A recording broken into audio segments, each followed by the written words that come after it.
I find it very interesting how many people over the last several meetings have come up and to speak at the meeting. And I think it's a combination of two things. I think it's the right decision to resume streaming of the public comments. And of course, there have been some controversial issues that have cropped up here. And I think the culmination of those two has created a lot of interest in the community. And I think that's a good thing.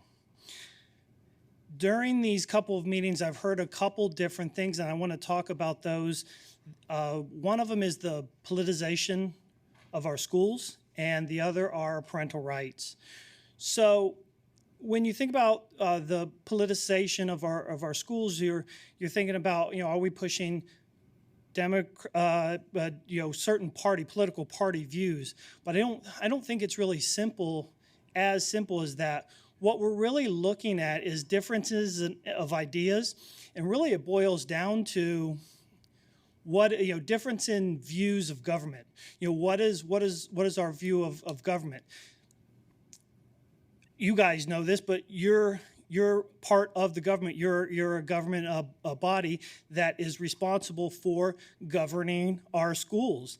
And what is that responsibility really? What should we be teaching in our schools? And so unfortunately, a lot of those ideas generally fall along party lines, but they're important to have. And so when we talk about what kind of history should we teach about American history, we had a couple people here talk about our democracy, but we have a constitutional republic. That should be really something that our schools focus on. We had several different ideas that were put out here, but another one that's important is, what is the role of the actual school board? Should you guys pull things and debate them and talk about them and really dive into issues so you understand what you're voting on? Or should you always agree with the administration of the school board? Those are really important. And the other thing that we need to talk about are parental rights, and what does that mean? I love teachers. I think we don't do enough for teachers, and I think we should support them more.